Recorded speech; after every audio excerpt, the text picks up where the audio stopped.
Hello YouTube, we are back with the last round of our locals this past Thursday over at Sully's Abode. This matchup we have here is Anthony bringing it back. I think he's sort of, I wouldn't say regretted, but I think a better word would be, you know, he's saving us from the pain that he's got from his blue flare list that he's got cooking. He's bringing back the machine, the sort of community favorite deck here, going up against Shane, who's playing his Leviamon build. Leviamon, honestly, I feel like is really strong. You know, the deck itself does a lot of nice counter plays and a lot of nice like interactions with your opponents during their turn that is sneakily, so I think, cool. really good. And the fact that he's just a huge kaiju is just even better. Kaiju for the W. Also, Biting Crush is a bullshit card. No, it is really cool though. I'm so excited for Leviathan X and the other like support that we get in both 15 and 16. It's gonna be awesome. Yeah. So I think this should be a very nice matchup for everybody to see. Both players played really well that night too. Anthony definitely cooked with Machine again, back in his chosen one's hands. But as I've said in previous videos, our link tree will be down in the video description below. It contains our Twitter, our Instagram, our Discord, our TCG player affiliate, as well as our YouTube membership page. Please do check them out, particularly our Discord, because that's where we're really going to be keeping in touch with everybody and keeping everybody up to speed with any announcements that we have moving forward. And that being said, enough chit chat. Let's hop right into the round over here. So I'm really excited to see Shane's Leviathan build. I also think it's funny that Jarrell has the videos labeled as Melga because it does just run Melga. I mean, the fact, I mean, we've talked about this before too, like the fact that this Guru engine is just so good in so many decks, like it's crazy. Yeah, I mean the Gobble X Guru X with like a Drago for like level 5s is like, there's no reason not to. And then if you have the Wereguru, also like it's just more aggression for you. Yeah. So, but we see Anthony pretty solid first turn, gets a Doromon on the back, is able to go ahead and play out the Haguru to trash Metal Tyranno and draw 2.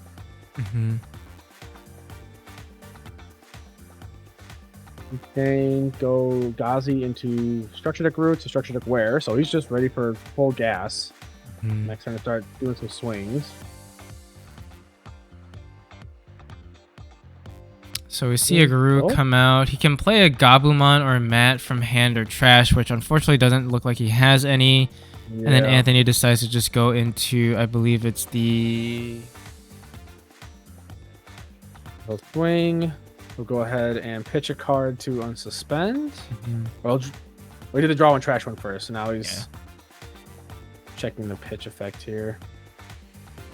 Okay, let's just pitch Death X, suspend, and then can draw off of the Suno. Now that he has less cards in hand, but will die to a Chaos. Oh, unlucky. But that is kind of how it goes. And then unfortunately at this point, since the bodies are wiped, he can't play any options. His best bet ideally would be to throw out like a cheap level 3, but unfortunately can't do anything as cost efficient. So just has to pass. We see Anthony play out a Gigadramon. Shane does play out a training to pick up a Gabu, which is fair because it seems like he's missing the rookies. Goes straight into that Gabu and is now deciding what he wants to do next. We'll go Gabu X. I think that's smarter. Just use it for cycle rather than for search. You don't want to risk bottom decking some of your Levia pieces. Right. So he's debating what to do. Does just end up going Where X or Guru X rather in the back. Okay. So we see Anthony over here at 2 memory, decides to swing with the Giga, ends up living at 7k, and then hard evos into the Metal Greymon in the back. So he's just getting that stack ready to go. He's got the training on board, so he's in a pretty good spot. So Shane's gonna have to be careful with how much memory he passes over, and with the 1 choke there, it's especially difficult. Yeah. Yeah, this is a tough spot because he does have 1 layer of protection. Will swing once, and hits a Congo. Okay. Which is honestly like not the worst thing to come out of security now. You almost rather get it out of the way before things happen. I think Shane was asking for a rule clarification here real quick. So he was wondering if he could activate training and some other cost reduction effect at the same time, but we just had to explain that trainings, you evo as part of the effect of using the training, so you aren't able to use other reductions, unfortunately. Which is why my Gabumon tech did not work out as planned. Yeah. Just go where X. Into where X for reduced cost of 2. We'll decide to pitch a Psychmon and probably one more card to restand. So it ends up pitching the Protoform to restand his stack. And that's it. Doesn't get to go a card back or gain a memory because he does not have where Garurumon or an X antibody, yeah. So Anthony does crack the training to Digivolve into Machinedramon for a reduced cost of 1. We'll go ahead and swing, which Shane chooses to Ace Evo into Melga Ace, pitching a Biting Crush, a Melga Ace, and a Dragomon to gain 3 memory. Check will go through, which will allow Shane to play out a Gabumon, since it is the security Garurumon. And we pass turn over. Where did the other Gabu come from? Did he have 2 Gabu? I didn't see. Well, a Guru must have played one out because I see one in trash there. Yeah. That got checked. I looked away. I was reading something.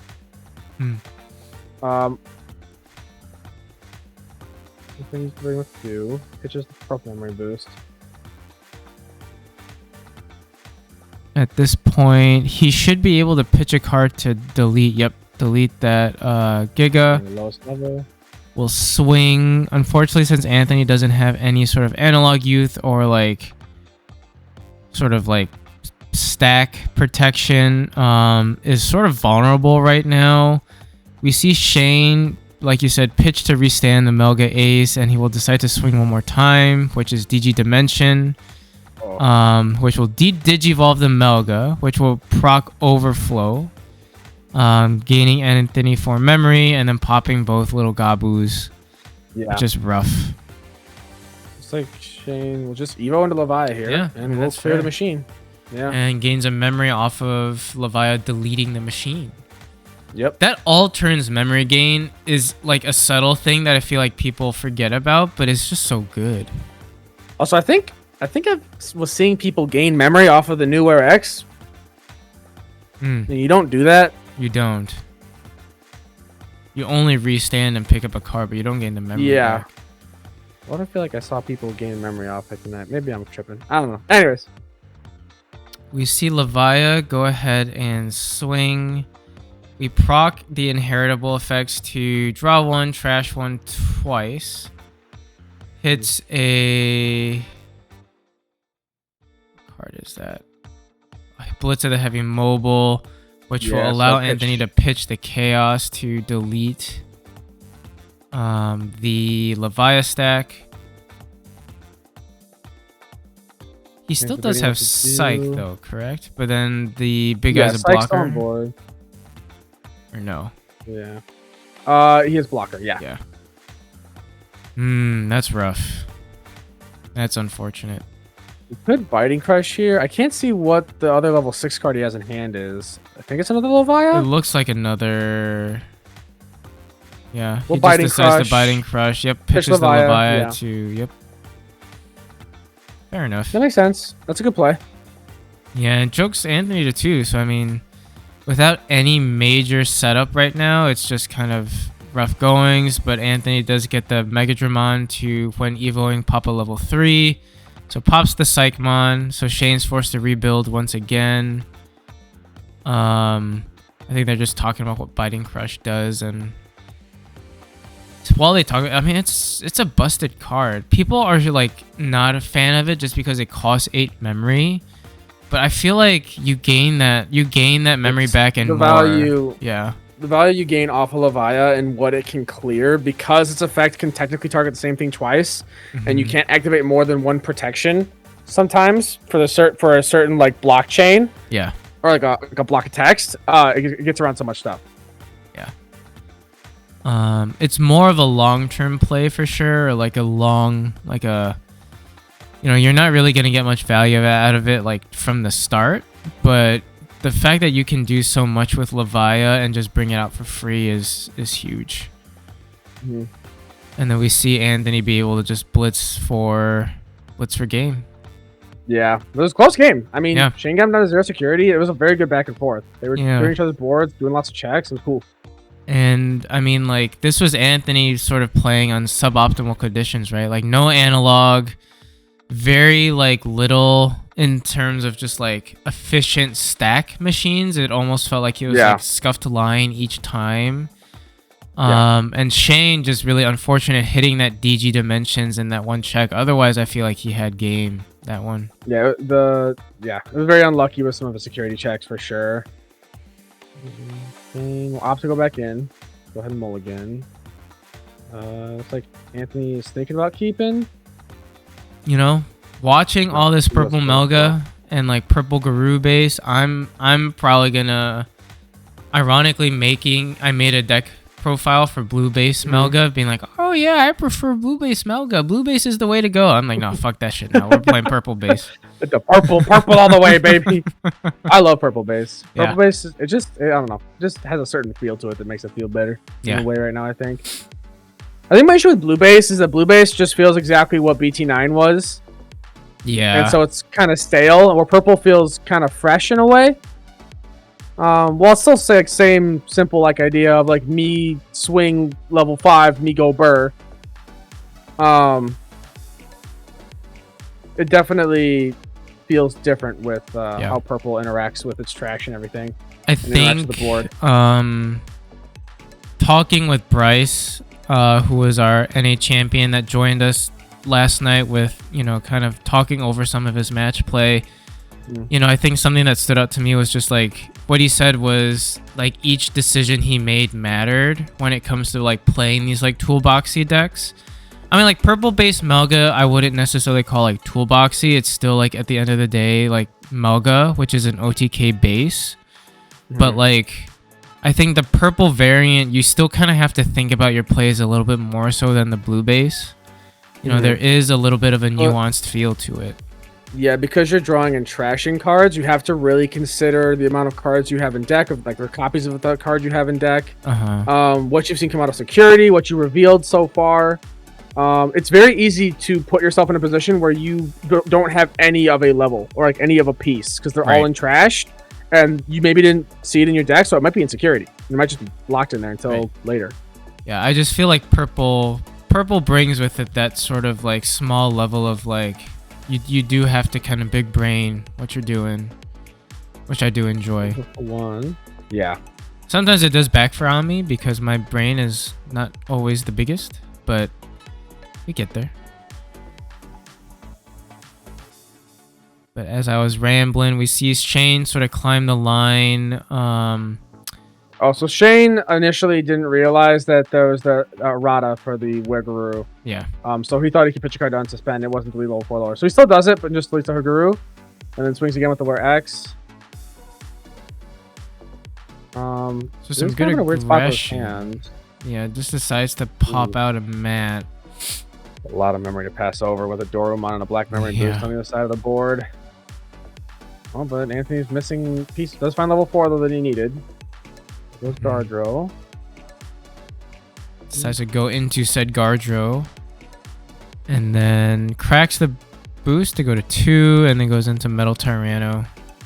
And just pretty much stun the Wear X so it can't unsuspend. Yeah. We'll see Shane just start working on another stack. We'll decide to go into Levia to just pop the body. I mean, that's fair. And then choke to 1 on top of that too. Yeah, that was good. That was a smart play. The thing with Machine is like if you can keep Machine from being able to get their things on board, you put yourself in a good spot. Does play out Congo, which does help keep him alive. If Shane doesn't have a way to go up to a level 5 right now, pretty much. Right. Let's see. Shane will Hey, push moment up. of truth. But it looks like he's missing a 4. That's what it looks like. That's unfortunate. He might have had a Guru X, but that's still going to be way too much memory. So we'll swing 2 checks with Levia. He'll get some draw and trashing going at least. Try and get some cycle. Okay. Checks. Yep. Goes into the Garuru. Yep. Draw trash 1. Tap Matt now to gain a memory. Then goes into X. Yep. Here we go. Here's the burr. Yeah, just as that. Yeah, that was good. That was good. He got himself out of that because of all those draw trash inheritables on the Leviamon there. Yeah, I mean deck was looking thin. Deck was looking real thin. Yeah. So as a side note too, well, I'll go over it after the match. I will say though, I mean, like I'm kind of hyping up purple base Melga right now, but within the next like 2 to 2.5 weeks, once BT15 rolls around, I feel like Melga is just back to being a blue based Melga. I think you can still mess around with purple base, but I mean, with the new BT15 pieces that Melga gets that are like blue, it becomes sort of that blue OTK feeling again. You go back to blue. You go back to blue because you run the new Gabu. The new Garuru is still really good too. And like because we lose this Gabu X and Garuru X, there's just not any place for them. Like you can't do purple base because you don't have enough purple cards, so you instantly lose all your consistency that you have when it comes to finding your antibody pieces with your trainings and your mem boosts. It's rough. So it's unfortunate, but it is just the way it is. It just you know what kind of sucks about it too is they put all this effort into like making a purple variant for Garuru only to just neuter it, just completely shoot it into the ground. True. Like Old Yeller, they took it out back and fucking kabam. Like, oh, Jesus. It was brutal, brother. Here we see both players just sort of like waiting in the back and setting up. We've got both players with Matt staring each other in the face and an analog youth on Anthony's side.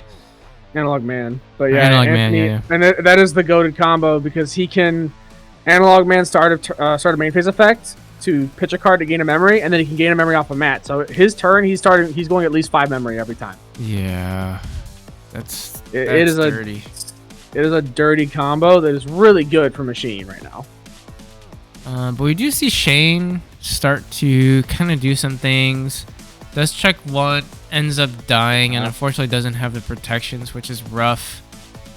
And here, I almost feel like you probably don't want to just be throwing out cards willy-nilly in this matchup, so you just pass. Hover SB comes out, reveals a Digimon card, and sends it to the bottom. And then Shane just starts the process all over again. You know, just build in the back and see where he goes. Well, speaking of building in the back, just threw out a Gabu X. Top 4 can add 2 cards with Gabumon or Garurumon in name. Then bottom deck the rest, and then he can trash 1 card after adding, I believe, or does that have to be? No, he can't. Okay. So he's still at 1.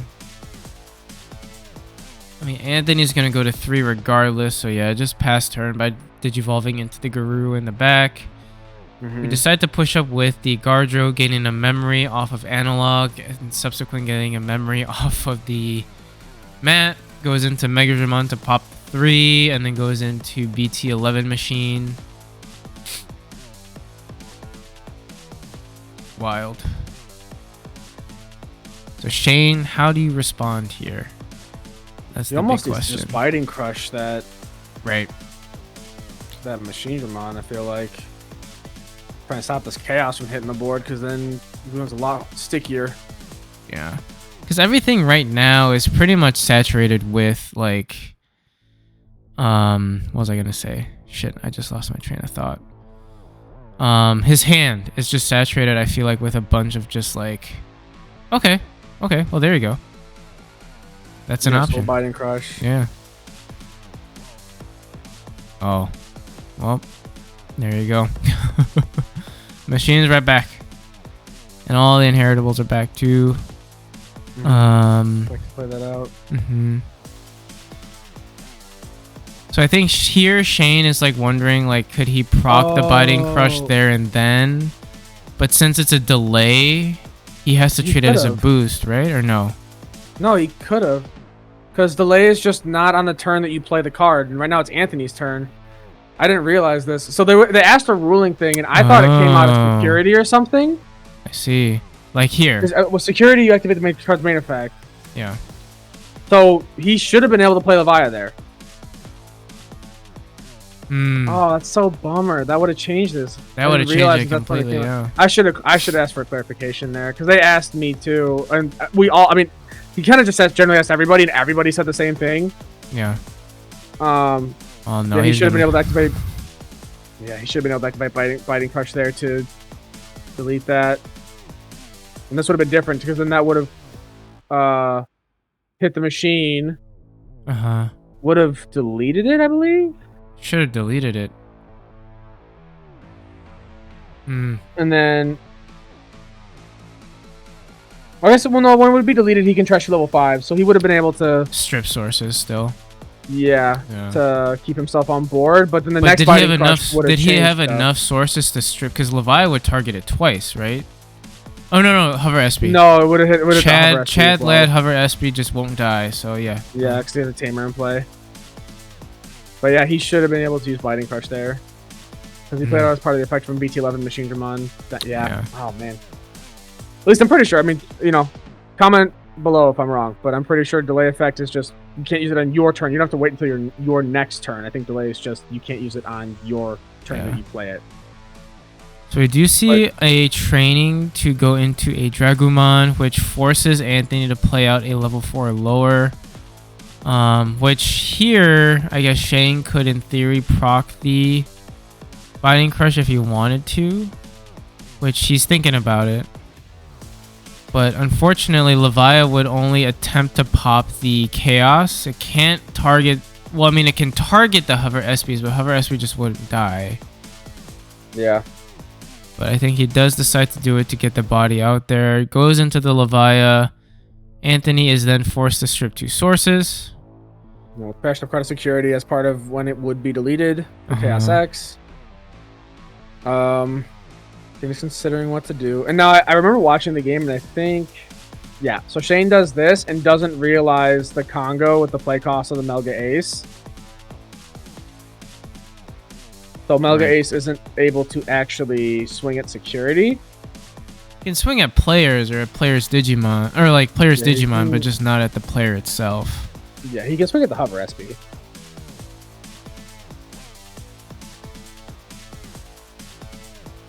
What's he thinking?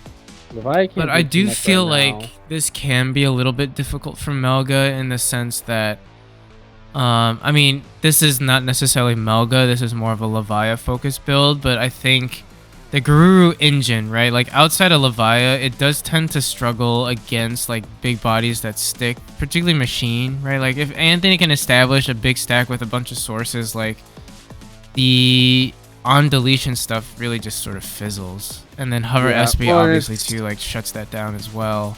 Yeah, Hover SB shuts down so much of Purple Melga's deletion stuff because they always clear lowest level.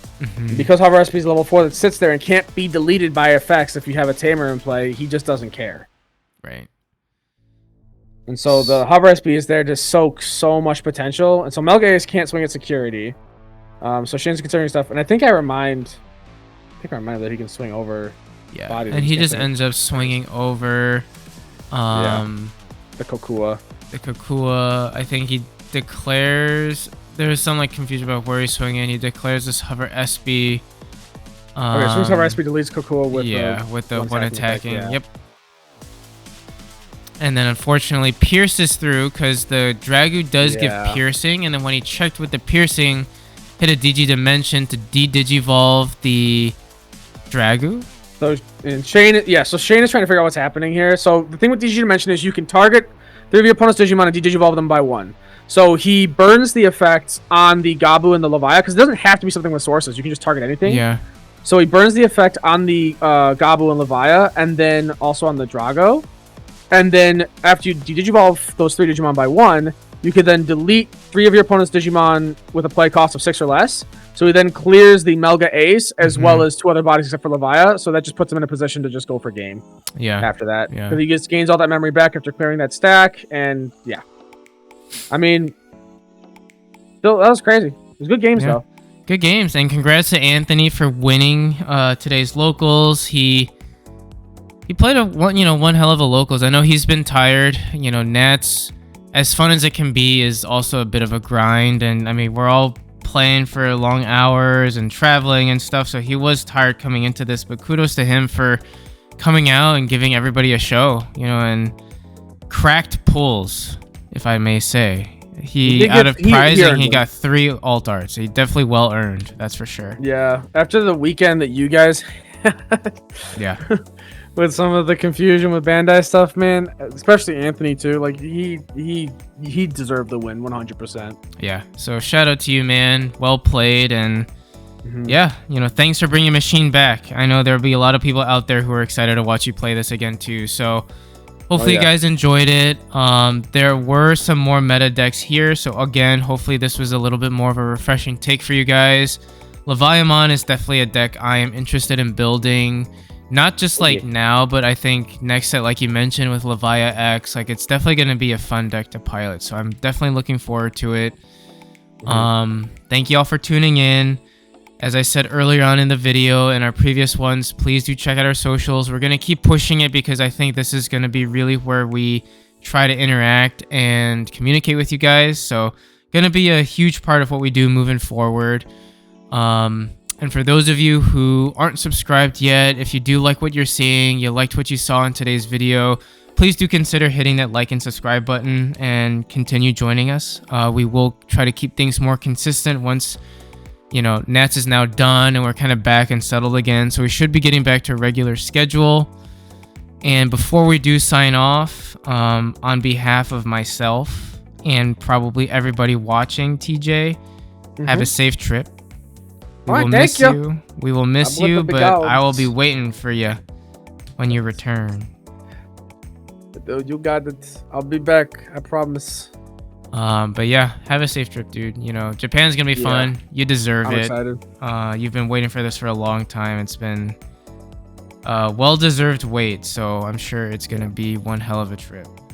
I might do like something of a vlog too for the channel. Who knows? Maybe like just get some Japanese Digimon content while I'm over there or something. Just record some like card shops and some sleeves and stuff. Just casually walk into a locals and take it. Easy dub. That won't happen. I'm too bald, but I appreciate your gusto and your effort. But yeah, that does wrap it up for you guys. We'll catch you on the next video, and we'll see you later. Bye bye. Bye.